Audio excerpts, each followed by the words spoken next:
সুপ্রিয় দর্শকবৃন্দ, আসসালামু আলাইকুম। আমি হাজির হয়ে গেলাম আমাদের প্রত্যন্ত হাওর অঞ্চলের একটি খামার বাড়িতে। হয়তোবা আপনারা শব্দ শুনেই বুঝতে পারতেছেন আমি একটি রোমান্টিক সুন্দর জায়গার মধ্যে রয়েছি। চারপাশে হাঁসের ডাক, মুরগির ডাক, ছাগলের শব্দ, গরুর ডাক, সব কিছু মিলিয়ে একটি অন্যরকম জগৎ। শহর থেকে গ্রামে ঘুরে বেড়াবেন, নিত্য নিত্য নতুন কিছু দেখবেন আপনার মনের মধ্যে একটা তৃপ্তি কাজ করবে। তাই তো বারবার ফিরে আসছি আমাদের এই গ্রামগঞ্জে। রাখালের বাঁশির সুর কত সুন্দর, আমাদের পাখির ডাকে ঘুম ভাঙে আমাদের সকালবেলা।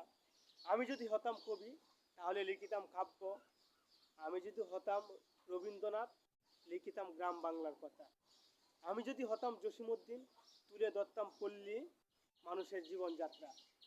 তারপরও চেষ্টা করি আপনাদের সামনে গ্রামীণ এরকম কিছু তুলে ধরার জন্য, যেগুলা আমাদের জীবনের নতুন সুন্দর কিছু মোড় ঘুরিয়ে দিবে।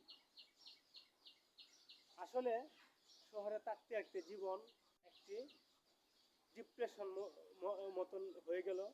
তাই গ্রামে আসলাম, এরকম জীবন দেখলাম, নিজের মধ্যে আবার নতুন কিছু সৃষ্টি হবে, আবার কাজে মনোযোগ দিব। এটাই তো জীবন, এটাই তো শান্তি। তো আপনারা সকলেই এরকম যদি গ্রামের আরও ভিডিও দেখতে চান, অবশ্যই আমার চ্যানেলটার সাথে থাকবেন, পেজের সাথে থাকবেন। তাহলে এরকম আরও গ্রামীণ খামার বাড়ি নিত্য নতুন ভিডিও দেখতে পারবেন। এই বলে বিদায় নিলাম। আল্লাহ হাফেজ, সকলে ভালো থাকবেন।